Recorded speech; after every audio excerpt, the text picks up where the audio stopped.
This is A View from the Bunker. Now, here's Derek Gilbert. One of the most enigmatic characters in the Old Testament is a guy who literally sold his birthright for a bowl of beans. Why would he do that, and is there more to his story that hasn't been told? Welcome to A View from the Bunker. I'm Derek Gilbert. Joining us is a gentleman who's been diving into this subject, working on a book about this character. He is the co-host of the Dig Bible podcast, the host of the Prometheus Lens podcast. What a great name. And working on a forthcoming book called The Epic of Esau. And we welcome to the bunker for the first time, Justin Brown. Justin, good to see you, brother. Hey, thank you for having me. Had you on our show and several times, so I appreciate you extending the invite for me to come out. Well, no worries. And it is kind of funny. It just shows you how scatterbrained I've been of late that I thought I was on your program tonight. But actually, this works out better because this is a good subject, and you're the one who's going to have to come up with the answers here instead of me. So, role reversal. Yeah. So we read about Esau and his role in the, I guess you want to say, the origin story of Israel. He was the elder brother of Jacob. And yet, because of his bad decision and Jacob's, I guess, conniving nature, I mean, his name means the supplanter or the trickster, Jacob was able to convince Esau to give up his birthright as the firstborn, which then gave Jacob the family estate of his father Isaac. And so he became the son of the promise, which I'm sure, didn't take God by surprise. The Lord knew that this was going to happen all the way along. But there are some additional stories beyond what we read in Esau. I mean, we get a look at all of his descendants, a list of those in Genesis chapter 36. We know that his descendants, the nation of Edom, later a real thorn in Israel's side, and to this day, the rabbis in Israel essentially call the Gentiles the Gentile enemies of the Jews. Edomites, referring to the Roman Catholic Church. What more is there that we can learn about Esau? Well, with me, it was an accident. I was actually with Trey Smith from God in a Nutshell, and we were talking to him on the Dig Bible podcast, and my buddy Steve has always been a Bigfoot enthusiast. And, I mean, I knew the stories of Bigfoot, but I never really took any kind of deep dive on it. But Trey had made a comment and said, "Oh, well, you're from Tennessee. That's Bigfoot country, right? Maybe we'll get together and go Bigfoot hunting sometime." And then it was out of nowhere. It just kind of hit me. I was like, Genesis 25:25, Esau. So I made like a little joke, just being catty. And I said, well, maybe Genesis 25:25, Esau. Maybe that was the first Bigfoot. And we just kind of laughed, and laughed it off. But as I got to studying the Epic of Gilgamesh and then looking into the book of Jasher and just some of these other books, it started mentioning Esau, and just it kind of painted this more broad picture for me. It sent me on this journey of discovery of Esau now. And I will go out and say, that I look at what Scripture says, but then I look at these other books, these extra biblical books, just to kind of fill in gaps, so to speak. As long as, my opinion is, it doesn't have to be canonical to have cultural facts and contexts and oral traditions and things like that. So basically, this whole book is me looking through these other writings and traditions and just trying to piece together from those a complete story of Esau. So, and just for people who are wondering, Genesis 25:25 is the description of Esau as he was born. The first came out red, all his body like a hairy cloak, so they called his name Esau, Esau meaning red. And anyone who's ever been to southwest Jordan, especially the Wadi Rum, which we've been to a couple of times now on our Israel tours, you can see why they named the land red, because, well, that's why they set the movie The Martian there, because you didn't have to color correct, the sand. It looks like the surface of Mars. What are some of the additional stories that these extra biblical texts give us about Esau? Well, before we go there, Derek, I was wanting to go to some of the, because I know you're all about going into the meanings of the Hebrew, and there's all kinds of little nuggets in there. But in Genesis 25, verse 23, it says, the Lord said that 2 nations were in her womb, and 2 peoples from within her shall be divided, and one shall be stronger than the other, but the older shall serve the younger. Right. And you'd mentioned this in the beginning. This is complete opposite, of the traditions back then. The eldest got the birthright. The eldest, or the youngest served the eldest. So this was a kind of an inversion of what the cultural norm was. So that stood out. But when you look in the lexicon for the word stronger, it says that Hebrew is yamas, in which it means, stout. So he was stouter. And as I was looking through some of these other texts and other epics and things, this word stout pops up again. But I thought that was worth mentioning because it comes into play later.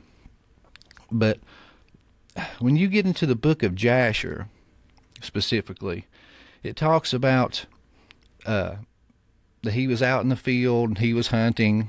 And then it mentions Nimrod. And it says Nimrod was also in the field with his mighty men, and they were hunting, and that he looked upon Esau with jealousy. And the way it worded it was kind of like he was hunting Esau. And it says that Esau spotted him, and that as they split up, but Nimrod was left with 2 of his mighty men. And this word mighty comes back to, Gibor, which was a word that was described the Nephilim giants, the Gibborim. Right.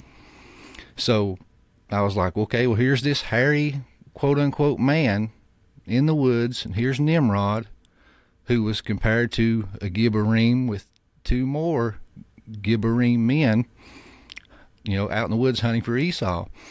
And it says that he spots them and he hides himself. But then he sneaks up and murders Nimrod and his 2 Gibborim. So I was like, well, here's this hairy man that kills not 1, not 2, but 3 Gibborim single-handedly in combat. And he cuts off Nimrod's head. But then as the other men heard the screams come running, he stops and takes the time to remove his garments. And it says he takes off back home and bumps into his brother Jacob. And here's where it ties into the bowl of soup trading. And to me, when I read this, I was like, this makes so much more sense. And I'm of the opinion, when we read the book in Genesis, some of the things that they talk about, like the giants and the trading of this birthright, was just briefly mentioned because they didn't want to metaphorically beat a dead horse. This was already well known to the people that was reading this text through oral tradition or texts, so they didn't feel the need to go into great detail.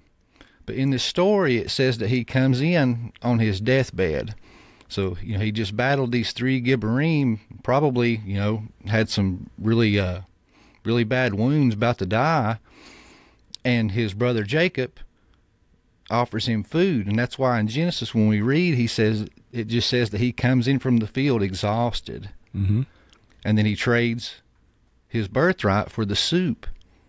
And then you see the anticipation, the excitement of Jacob. He's like, promise me now that you will do this thing. So it was like there's some urgency there. So if we go by the book of Jasher, it's because he was about to die. And he even says in Genesis, what use is a birthright to me? Take it, I'm about to die. So I thought that was very interesting how that book of Jasher has the same account in Genesis, but with some more detail. And then, so I asked myself, so what's so great about these garments and this birthright? Well, later when you get into the book of Jasher, it mentions these garments. And it says that these were basically the garments that were given to Adam and Eve, and that they passed down through the lineage to the chosen child, the birthright. Mm-hmm. So that's what this birthright was referring to according to the book of Jasher. But then, of course, the first question you ask yourself, oh, I'm sorry.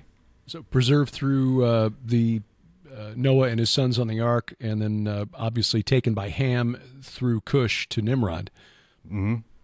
And that's what I was like, well, how did Nimrod wind up with these things? So then we read, it says that Ham, in his going out, stole the garments. And then when you go back and read that account, and a lot of people miss out on this, but when you read the account where Noah gets drunk on his wine and passes out naked, it says that, Ham basically saw him and he was punished and said that cursed be Canaan, he would serve his brothers. And growing up, I was like, man, that's pretty harsh. Mm-hmm, mm-hmm. I was like, I try to put myself in that position. It's like if my dad passed out drunk and I happened to walk in and see him, that's not my fault, that's his fault. Yeah. But then when I got to looking into the words and the culture and what those phrases mean, you realize from the book of Leviticus, it doesn't mean he just happened to see his dad with no clothes on. It means he probably engaged in an incestuous act with Noah's wife. Whether that was Ham's mother or not, we don't know. But it sounds disgusting to us today. But there are other examples of that in the Bible. Reuben did that to Jacob with his concubine Bilhah. Absalom did it to David. Yeah. It's like a dog marking his territory. Look, I'm the man. The old man can't stop me. So that was just a thing back in the ancient world. And that's what, once I found that out, though, I was like, well, that makes perfect sense, because that was an act of dominance. You were trying to take over the household. So the cursing was exact opposite of what he wanted. Right. You will serve instead of being served. But then I was like, well, how come he didn't get cursed? It says, cursed be Canaan. Canaan was his firstborn son. And according to, if you read it chronologically, hadn't even been born yet. So then I got to thinking, I was like, well, could it be that maybe once he awakened from his drunkenness, as it says, it doesn't say the next day. This could be a few months down the road after he, decides to quit drinking or whatever. So then my mind was thinking, it's like, well, what if it was 9 months later and he sees that his wife is now pregnant and just delivered a son that he realizes is not his. Mm-hmm. And they named it Canaan. So he said, cursed be Canaan. Entirely possible. I mean, the story's not clear, but what was clear was that Ham was trying to take over the world. Basically, he and his two brothers were going to divide the world between the three of them, and Ham was trying to claim the family estate from Noah by doing what he did. Again, Reuben tried the same thing with Jacob, Absalom with David, and it didn't work out well for either one of them either. There are a lot of you can dive into a lot of the history of Edom and the relations with Edom and the Israelites later on. There are numerous accounts of wars between Israel and Edom in the Old Testament, prophecies of their destruction for helping when the Babylonians sacked Jerusalem, for example, under Nebuchadnezzar. But there is more in the Old Testament than we think, and some of these extra biblical accounts are similar to accounts we see elsewhere. For example, the Armenians have an origin story where they're the founder of the Armenian nation, called Haik, they credit him with killing Nimrod in battle, that Nimrod had come from Babylon to bring the people of Armenia or the people of Hike back to Babel. And maybe this is, I don't know, a memory of what happened with the nations after the languages got confused at Babel. But it's interesting that there are other stories out there. It's sort of like, George Washington slept here. Everyone wants to claim that, it was our ancestor is the one who took down Nimrod or whatever. It is interesting, though, that while Esau and Jacob seem to leave each other on pretty good terms. I mean, after Jacob came back after serving his father-in-law Laban for 20 years, and Esau met him and seemed to be happy to meet him. Jacob still didn't trust him, and obviously relations between Israel and Esau, Jacob's descendants and Esau's descendants, didn't go well. I mean, how did you think those might have shaped the stories in texts like the Book of Jasher and some of the rabbinical commentaries? To tell you the truth, it was like I when I read that, I often thought that, because when you read the Book of Jasher too, it also mentions, it says that that he was a conniving and deceitful, planning man, and it even uses that word, crafty, the same that it uses the Nakash. And I thought that was, maybe he was just trying to play nice so he could get back at his brother. And I'm sure that was in the back of Jacob's mind because he was so paranoid. And clearly Esau did not please his parents, Isaac and Rebekah, because Esau took wives from among the Canaanites, Adah, the daughter of Elon the Hittite, Oholibamah, the daughter of Anah, the daughter of Zibeon the Hivite, Basemath, the daughter of Ishmael. So these were all not from the family other than Ishmael, who would have been sort of a shirt-tail cousin, I suppose. But it seems that Esau was not really one who thought through his responsibilities very clearly, was ruled by his passions. I mean, that he let his stomach do the thinking for him in the issue of his birthright. Which I always interpreted was like it was a purpose rebellion, if like the modern day preacher's kid, they know what they're supposed to do, they know what's expected of them, so what do? They do the exact opposite just to bring shame upon their parents or a negative attention. It's just like a very open rebellion, and it's a conscious rebellion. Because one thing that I've discovered, and like I said, I will come out and say, this is just opinion and interpretation, but when it goes back to those garments, this garment was the birthright, and it passed down through the lineages, and that was his to have. But he obviously, either didn't want it or got tricked out of it, and then he was bitter about it. But when you read into some of these different books and texts, when you read about the serpent in the garden with the Nakash, and I've talked to Dr. Judd about this, and he said, of course, this is just interpretation, and there's lots of things and correlations that can point to this direction and make this a theory, but this, we can't prove this. But I find it very interesting, and it ties into this story and my theory perfectly. Because the Nakash, was the shining one, the one who practices divination. I learned all that through, Dr. Michael Heiser and his work. And basically the way the theory goes was like, when the Nakash rebelled, he was like the high priest of heaven. And it says in Ezekiel 28, every precious stone was your covering. And it had all these gold inlays. Of course, if you imagine this, and it's basically the ephod. Right. Especially when you look at the Septuagint translation, you've got all 12 stones of the ephod in there, the high priest's garments. So yeah. Yeah. So he's bright and he's shining, and then it says that that a garment was given to Adam and Eve. So what if this garment was the stripping of the Nakash? He lost his priestly role, and it was given to mankind, to Adam and Eve.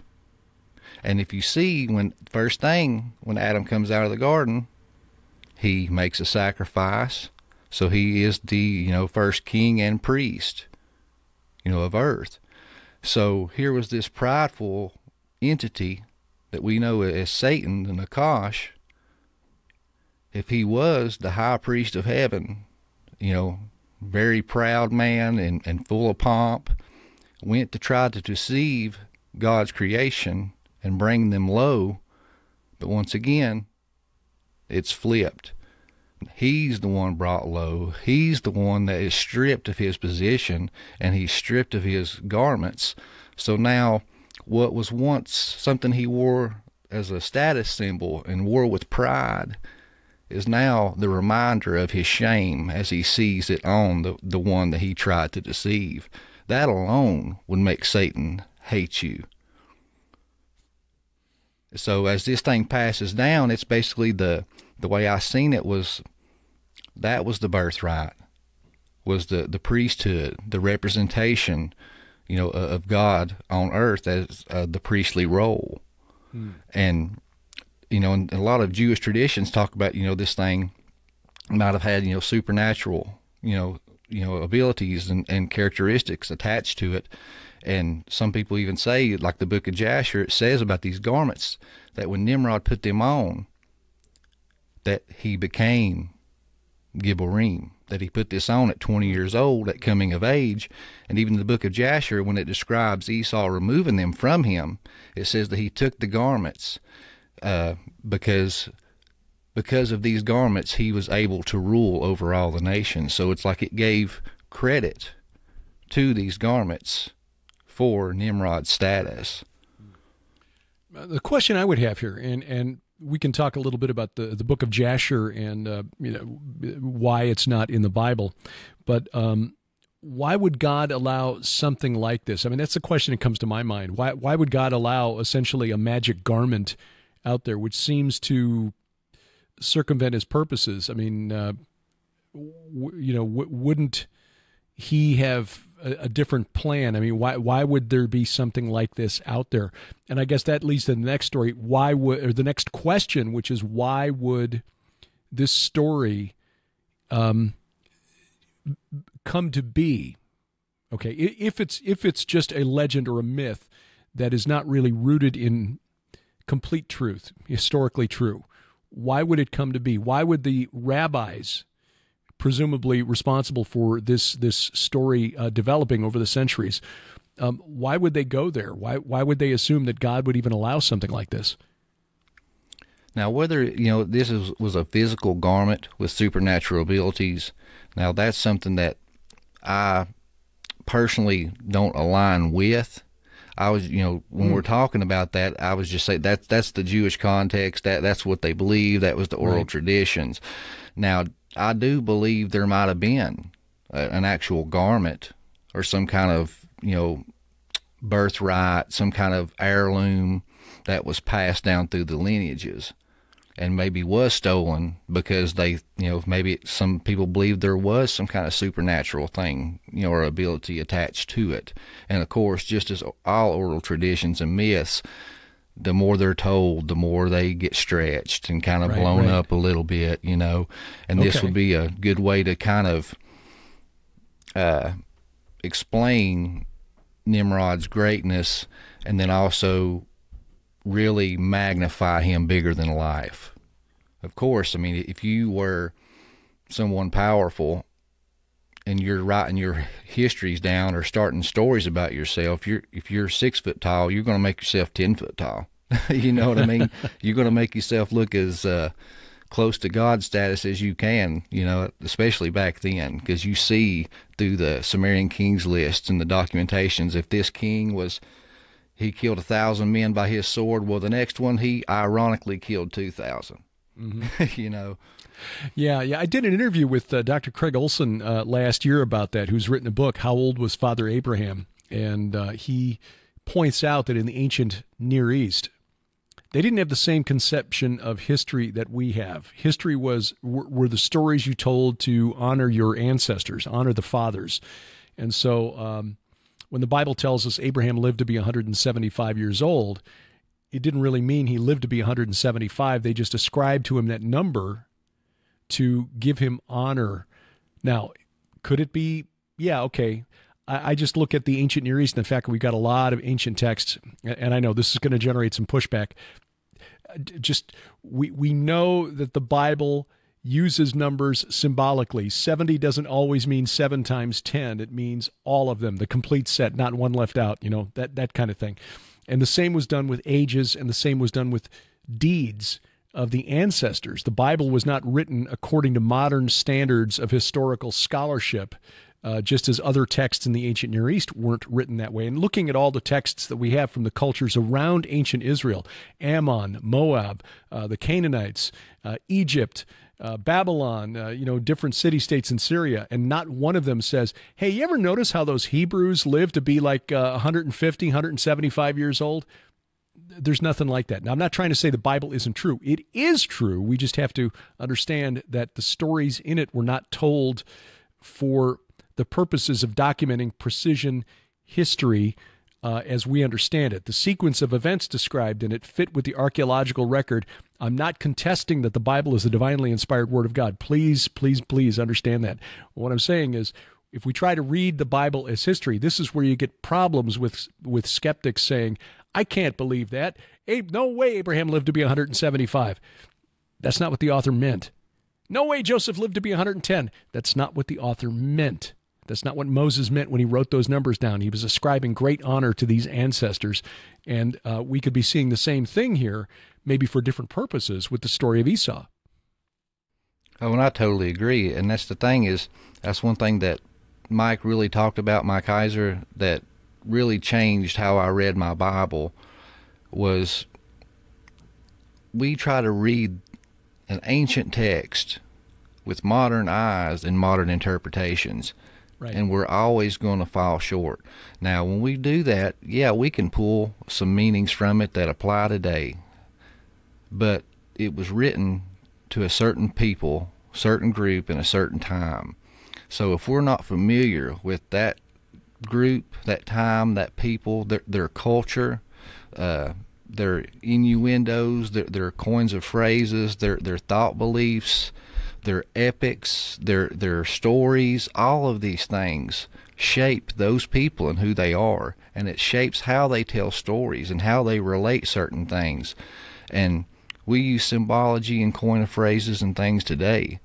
Guaranteed, if somebody found a journal entry from somebody of modern day 1,000 years from now, and so, let's say it was some girl's journal, some teenage girl talking about Justin Bieber. Justin Bieber is so hot. Mm-hmm, mm-hmm. And I can see him now, 1,000 years from now. He must have had the plague, or he died of some kind of disease. It talks about his temperature of his body. Yeah. And again, in the Old Testament, we see this, and not just in the Old Testament, but in the ancient Near East. You mentioned the Sumerian kings list and the claims that the earliest kings of Sumer lived to be thousands, tens of thousands of years old, which is even more difficult to accept than, say, 500, 700, 900 years old. Again, could that be possible in the pre-flood era especially? Yeah, okay, I'm okay with that. But we just need to understand that sometimes the stories were told to ascribe honor, and people reading it in the day would have understood exactly what Moses meant when he wrote those things down. Today, we can accept those things as true, and I'm not arguing. Again, I believe the Bible is the divinely inspired Word of God, inerrant in the original languages. But as you say, Justin, we try to impose a 21st century worldview onto something written in the 15th century BC, we can get ourselves into trouble. And that's where you get a lot of skeptics who just, decide that the Bible is nothing but myths and fairy tales because clearly this cannot possibly be true. Well, depends on how you read it. And if you're reading it with those blinders on, you're going to wind up boxing yourself into a corner. So what was the most surprising thing that you encountered as you dug into the story of Esau and some of the extra-biblical accounts? Well, mine was one discovery and then one hypothesis that I just kind of come up on my own was, one, when you go through the Midrash and some of the Hebrew, traditions and stuff like that, I stumbled across the story of Lamech and Cain. And that, I had never heard that. And that really, kind of grabbed my attention, especially looking at Esau and the hairy man, and things like that. Because even when you go through other cultures throughout the world, different times, you have what they call the wild man stories. These hairy men and women in the woods, and they were described what we would call today a Bigfoot. Mm-hmm. But in the Midrash, I had found that when Cain received his mark, and that he would wander, and that it was basically he had become hairy, like a beast of the field. And then that kind of, for me, it tied in with King Nebuchadnezzar.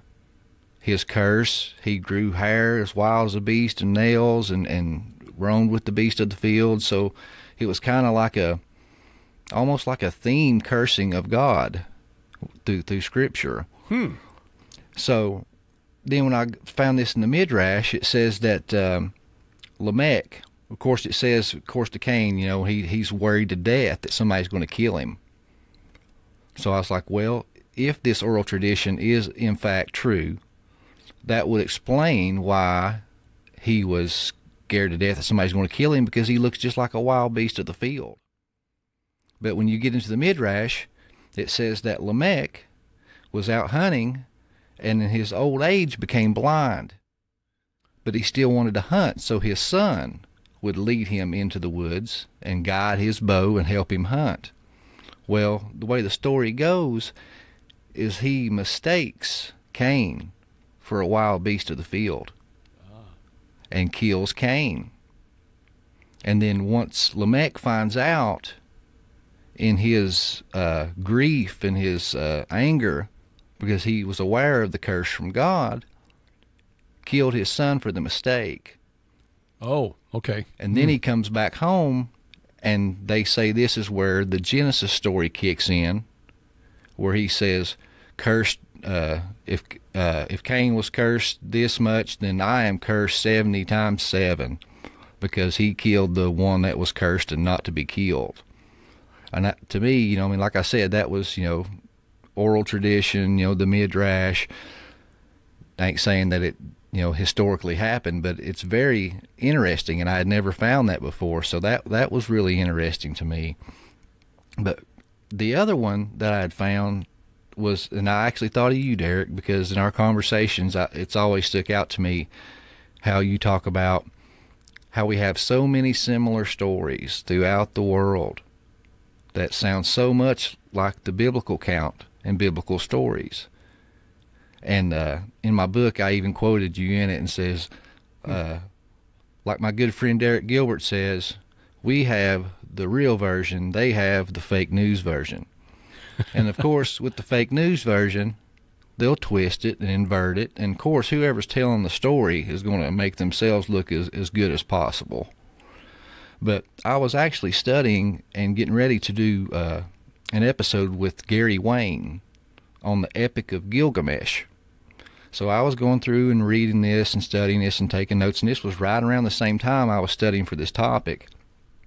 And as it was, and of course a lot of people equate Gilgamesh with Nimrod. And so I already had that in the back of my mind as I was reading this story. Well, then all of a sudden, it mentions this guy named Enkidu. Mm-hmm.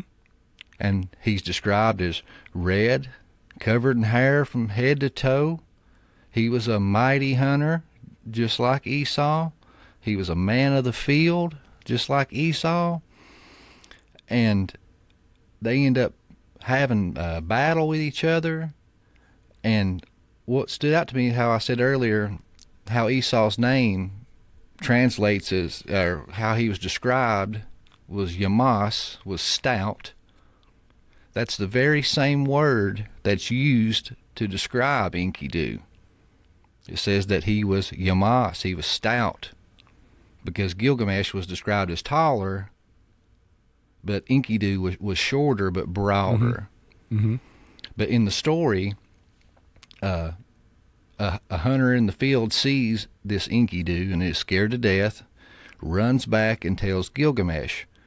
Well, Gilgamesh wants to be the mighty one. He sees this guy as a challenge to his supremacy. So he wants to take him down for all to see, but of course he's worried. He's heard the stories about this guy. He's, watched him for a while.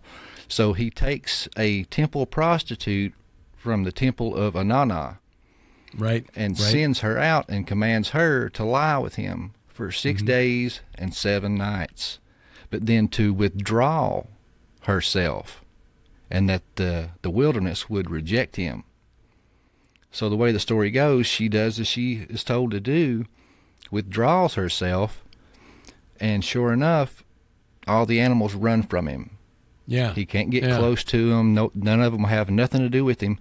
But what I found really curious was it said it was like his body was bound by a cord. His swiftness was gone. His strength was gone. This was, in my opinion, the equivalent to, ritual sex magic and binding. So here we have Gilgamesh in this story, kind of like Samson and Delilah. You have a female coming and seducing the man and taking away his power.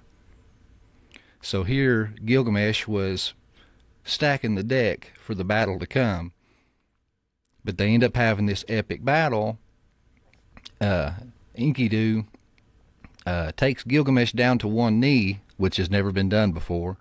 And everyone watching thinks that Gilgamesh is about to lose, but last minute he picks him up, body slams him, match is over. But they end up becoming best friends in this story, and go off and have all these adventures. It's like a WrestleMania, WWE storyline or something. Yeah, what you gonna do, brother? Yeah. But I thought it was weird because it was like, well, here we have these two guys. A lot of historians and archaeologists believe that Gilgamesh is in fact Nimrod. Here's this hairy red creature described exactly as Esau. The book of Jasher says that they met, they fought, and had battle. In this story, they meet, they have a battle, but once it's inverted, it's flipped on its head. In this one, Gilgamesh wins, and they become best friends, but it's ultimately the Enkidu that dies in the end from a curse from Inanna. Yeah, she got upset when she was rejected by Gilgamesh, and so she sent the bull of heaven down to destroy Gilgamesh's city, and Gilgamesh and Enkidu defeat the bull of heaven. They kill it, right, and he throws one of the legs of the bull of heaven and smacks Inanna with it, and so that leads to the curse that leads to Enkidu's death. I've always wondered if there was any connection between the legs. If I remember right, I think the Epic of Gilgamesh even tells which leg, like left, rear, so anyway, but there was one of the legs of the sacrificial bulls in the Hebrew temple that was not to be eaten. And I may be conflating things here, but it just idea percolating in the back of my head.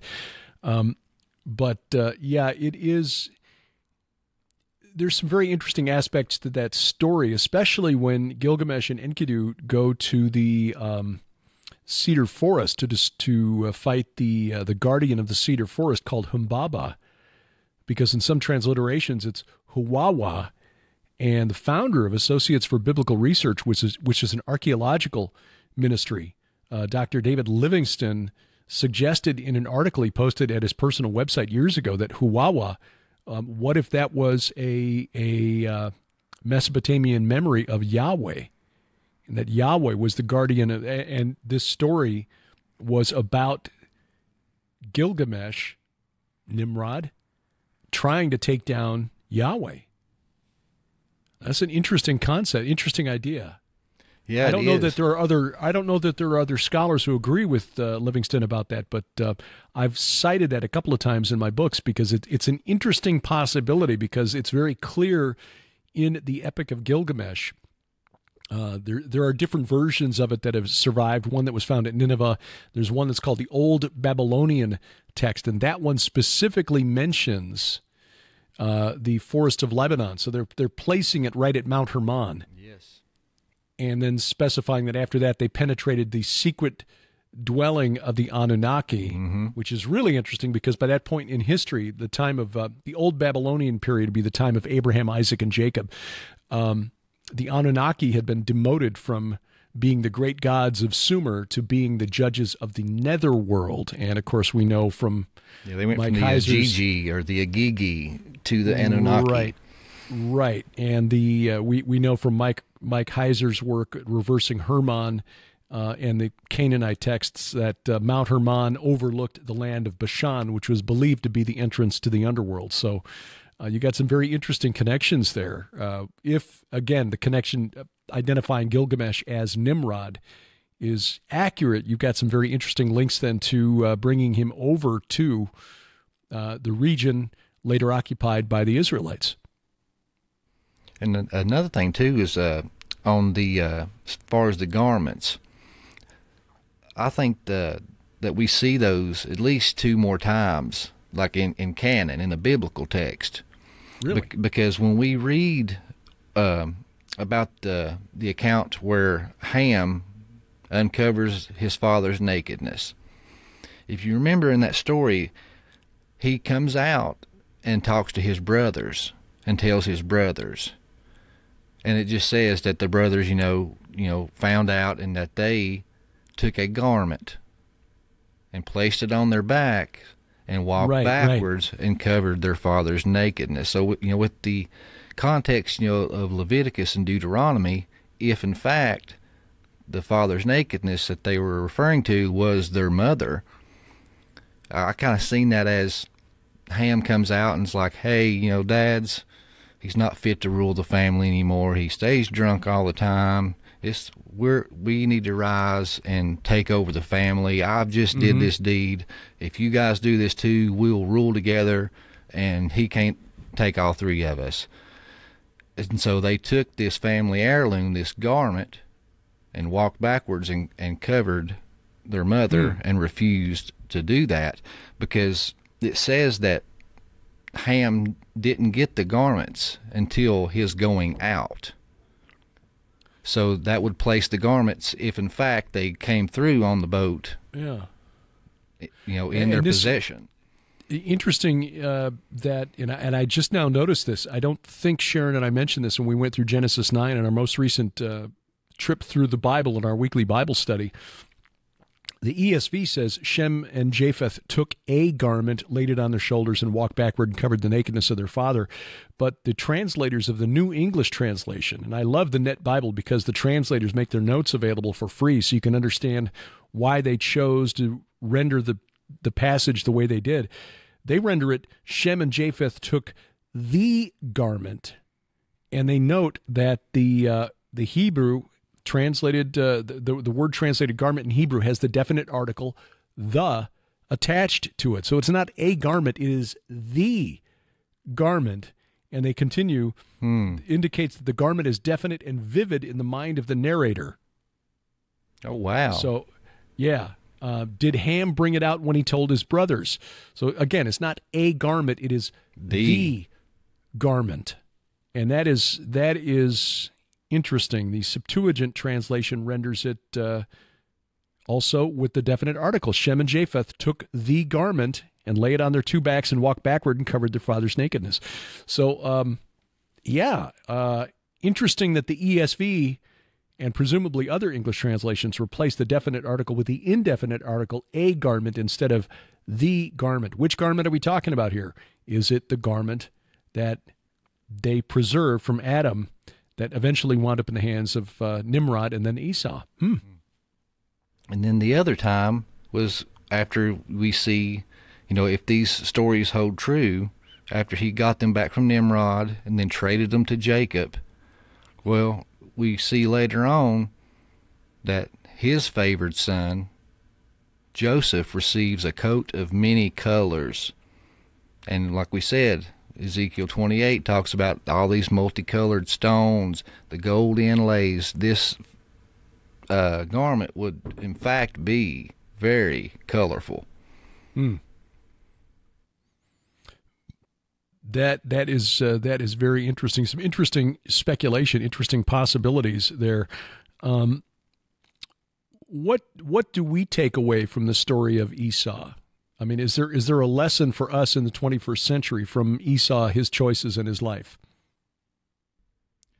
Well, with Esau, I guess it's to me, the way I always looked at it was the missed opportunity of the prodigal son.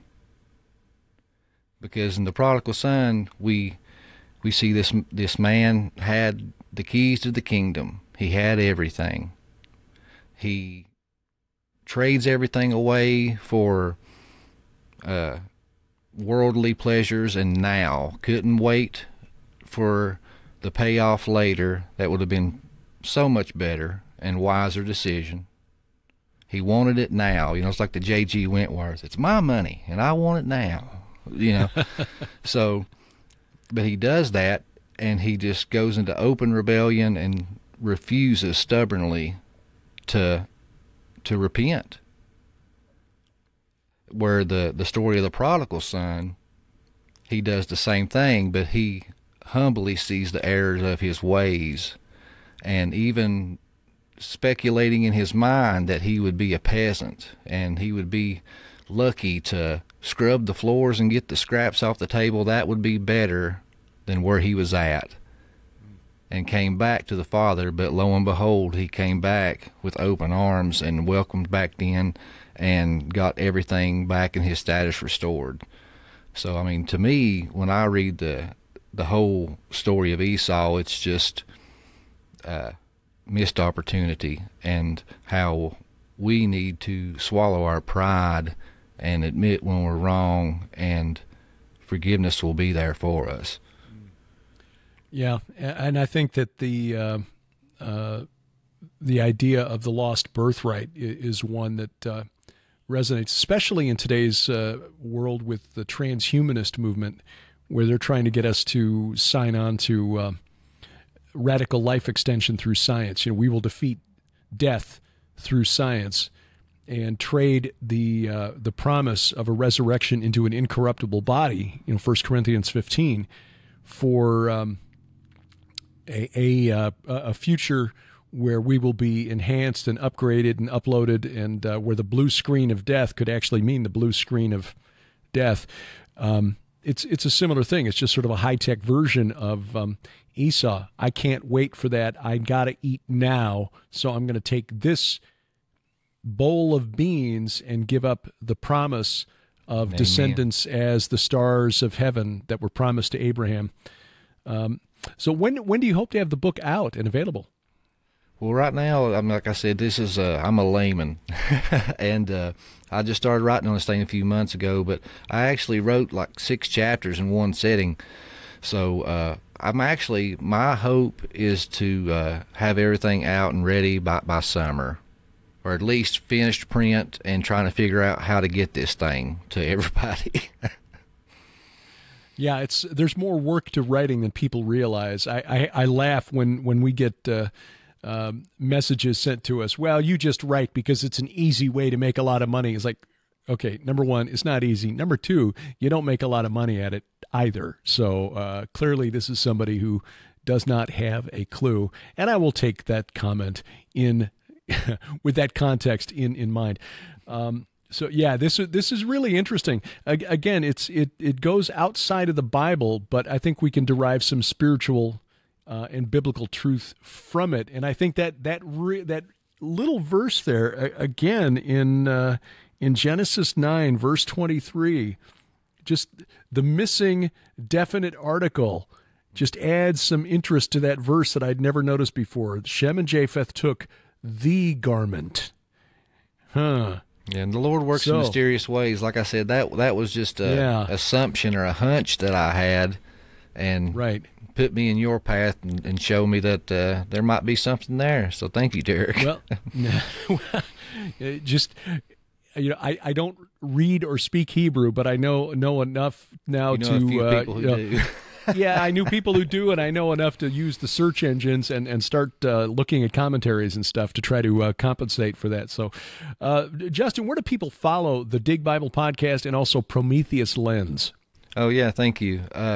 the Dig Bible podcast is a show actually just started off as a men's study group. I invited 15, 20 guys. We had 3 guys show up, but we just dig through the Word, and we love it. We're just, some good old boys talking out of a garage. But if you want to find us, our website is thedigbiblepodcast.com. We're on YouTube, Spotify, Apple, anywhere you can consume podcasts. And the same thing for the Prometheus Lens. That's just a solo project that I took on, and where I go into, the Bible, but I look at, different things that are out of the norm. Some people might even say fringe, but I look at, the Bible, I look at conspiracy theory, Bigfoot, all these, interesting subjects, but I try to filter them through the lens of the Bible. So that's what that is. But that website is PrometheusLensPodcast.com, and the same thing, YouTube and Apple and Spotify. You can find us all on those platforms. Yes, wherever fine podcasts are sold, and we'll put links to those websites and where you can subscribe to Prometheus Lens and the Dig. And we got a Bible great podcast intro. You might recognize the voice.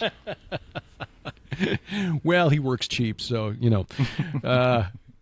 it was an honor to do it, brother. Justin Brown, the forthcoming book, The Epic of Esau. Watch for it. We'll let you know when that is out and available. And, brother, look forward to talking with you again soon. You too. Thank you for having me.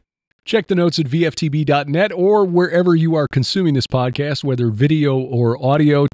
I'll have links to Justin Brown's podcast, Prometheus Lens, and the Dig Bible podcast, both of which are highly recommended. And it may seem like a fringe topic, but,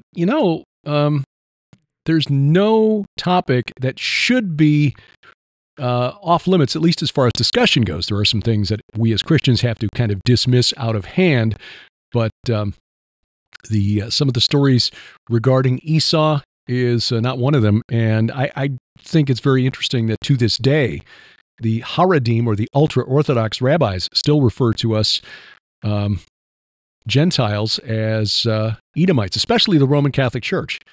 Edomites, in other words, descendants of Esau. So kind of worth knowing what it is they think about that particular character in biblical history. Coming up, an important announcement about our Israel tour in November, but another shorter Israel tour in early May.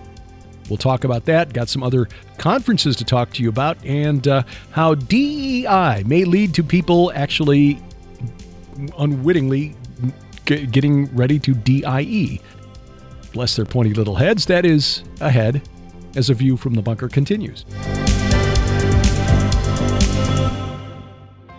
It's a new month, and we have a new special at the Gilbert House online store. We have a crazy, crazy deal on all of our DVDs. They are, regardless of the retail price, they are 75% off. We keep hearing from the kids these days that everything is going to streaming video, that DVDs are old school. Oh, not for us. No, we are old school. And besides, we don't trust the internet will always be there. So take advantage of this special offer. Everything from our travel-ogumentaries.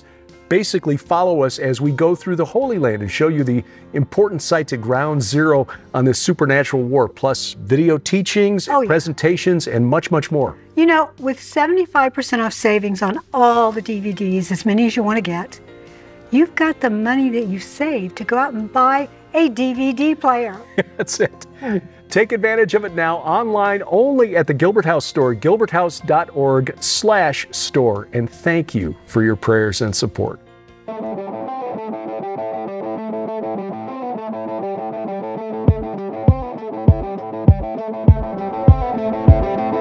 Driving the internet to think every Sunday night, and doing it since 2009. This is A View from the Bunker. I'm Derek Gilbert. You'll find us online at VFTB.net. Also, various podcatchers of sorts. Other websites, gilberthouse.org. That is our web hub. My personal website, derekpgilbert.com.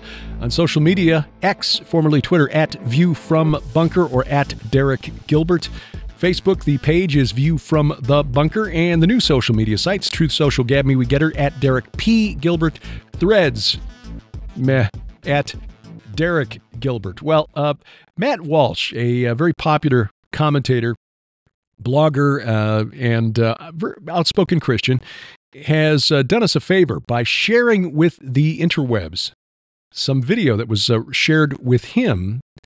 He shared this to his X account, and in a long thread, video footage, goes back to the days of actual film, video of senior officials at the Federal Aviation Administration's Flight Operations or Flight Program Operations Division, the Flight Program Operations Division. This is responsible for all aspects of aircraft operations. And this video shows a Zoom call where these officials are workshopping ways to reduce the number of white men in aviation. There are too many of us white guys in the cockpit and designing airplanes, apparently testing airplanes, what have you. This is apparently a problem that the federal government under Joe Biden feels the need to address. They want to get more people of color, more people, more diversity, more equity, more inclusivity. What Chief Operating Officer, Acting Deputy Chief Operating Officer Angela McCullough says they need to move more workers from the ramp, in other words, baggage handlers, to the cockpit. All right, now look, we're all in favor of giving people more opportunity to advance and succeed in life. That is not a bad thing. But as the meeting goes on, McCullough declares it's important to get a little uncomfortable and complains that flight operations within the FAA is too white male dominated, and tells managers they need to talk about what the future could look like. Well, bottom line is the approach is typical of diversity, equity, and inclusivity approaches, in which they look at quotas as more important than competence. And Walsh then reveals some additional information that's been sent to him by other people. That video, by the way, from April of last year, 2 years ago, April of 2022, he was shared a source, a pilot who works at Delta, who told Walsh, and I'm quoting now from Walsh's X post, "We recently had a transgender pilot repeatedly receive negative reviews during his first-year probationary period from captains he flew with regarding attitude, CRM, and judgment. Yet the chief pilot's office, the CPO, was unwilling to address the issue. Had this not been a transgender pilot, the individual would likely not have successfully completed their probationary period." The implication being that this person was passed to check a box, a quota, or perhaps to avoid the blowback that would have come from the DEI officials inside human relations at Delta Airlines. The source also noted that Delta routinely makes exceptions for trans identifying pilots concerning grooming and behavioral standards, and internally, Delta has a very lengthy guide that is published for pilots who believe they've been wrong or born into the wrong body.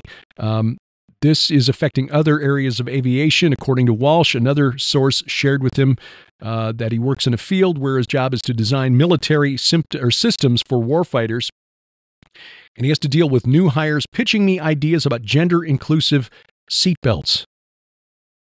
I mean, you're trying to design a plane that is going to effectively engage with the enemy and successfully return your pilots home safely.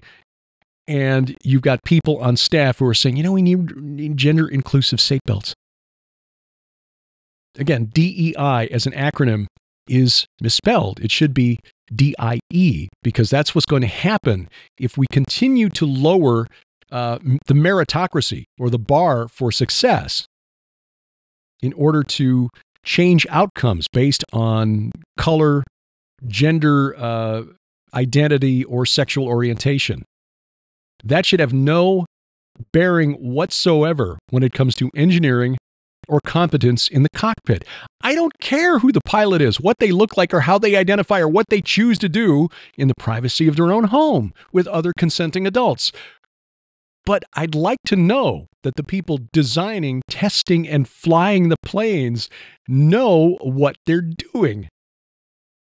Maybe DEI is correct. We just need to change the letters it stands for: diversity, equity, idiocracy.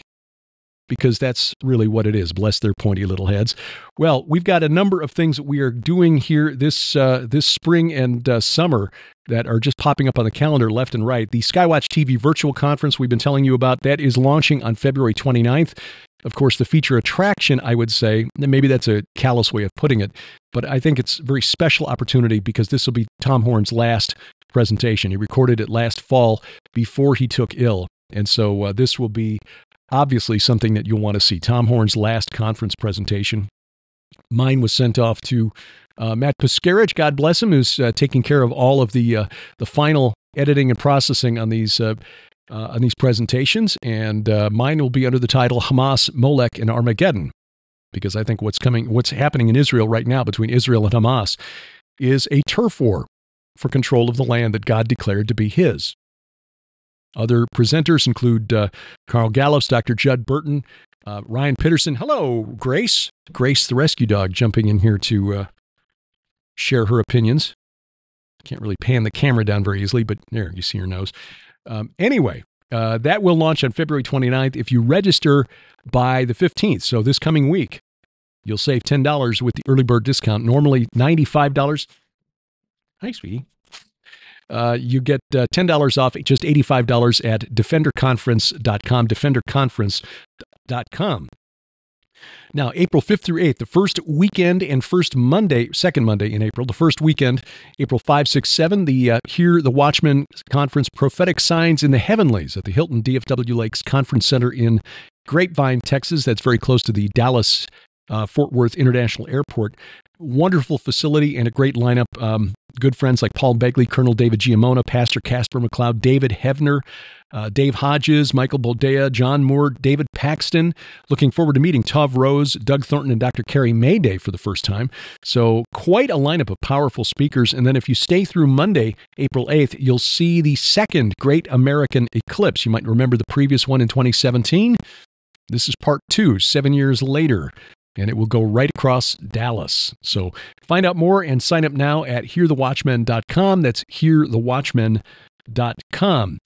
Now, at the end of May, we are looking at a weekend symposium at Lake Havasu, Arizona. This is being coordinated by Jonathan and Nick Goss, the Goss brothers, or the Goslings, as they call themselves on their podcast.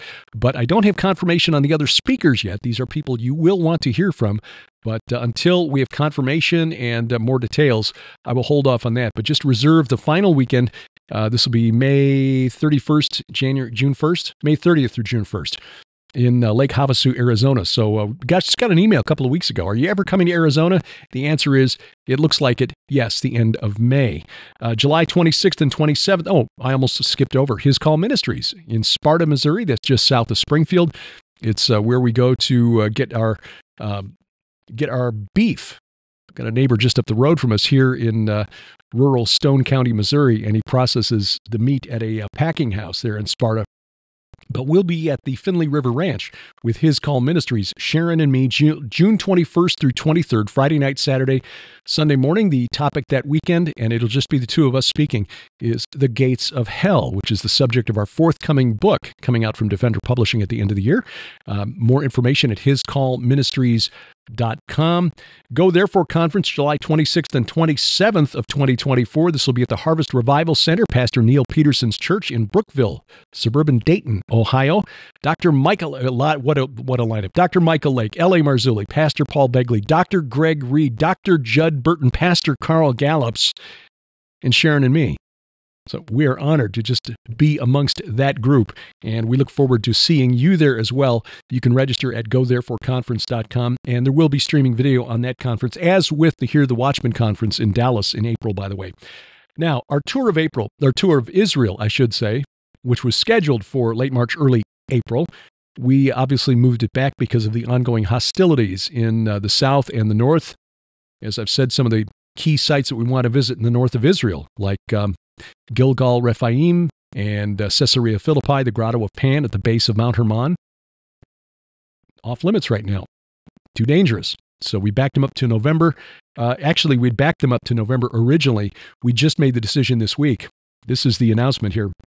We made the decision to move the tour of Israel from November to next spring. In other words, we are rolling this into our Iron and Myth tour in 2025. That will be late March through early April. Dates are available on our website, gilberthouse.org, and also on our free app. Go to the calendar section on our app, and you'll get the correct dates for the 2025 tour.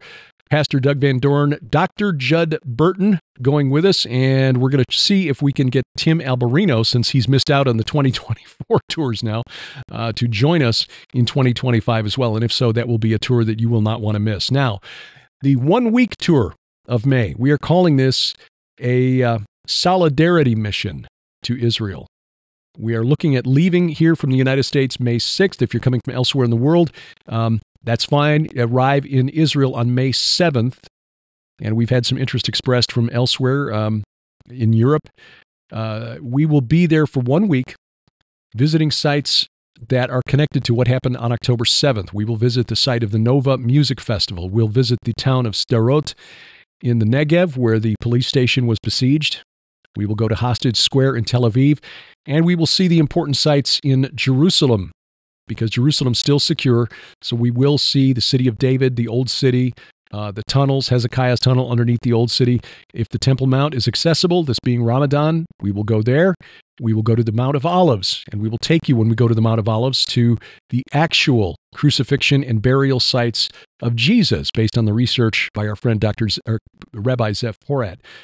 This information is still being finalized as far as the actual dates. The cost will be about $1,950 for the land package only. Transportation, airfare to and from Tel Aviv is not included, but more information is forthcoming early this coming week, and we will get that to you via video through our app on the upcoming events site on the app, and also our website, gilberthouse.org, as soon as all of that is confirmed with Lipkin Tours. Again, this is just a tour to go to Israel, to bear witness to what's happened without the filter of the corporate media in the way, and pray in these sites. And as I contend in my presentation for the forthcoming Skywatch TV virtual conference, this struggle is just an extension of the struggle in the spirit realm for control of the Holy Land. And that term is meant literally. Thank you for taking time out of your schedule to watch or listen, whether it's on YouTube. And if so, please subscribe, share with your friends, and then click that bell for notifications. But also guarantee that we never get canceled by downloading our free mobile app. It's available for iOS, Android, and Amazon Kindle Fire phones and tablets. We got versions for Roku and Apple TV as well, and soon Amazon Fire TV.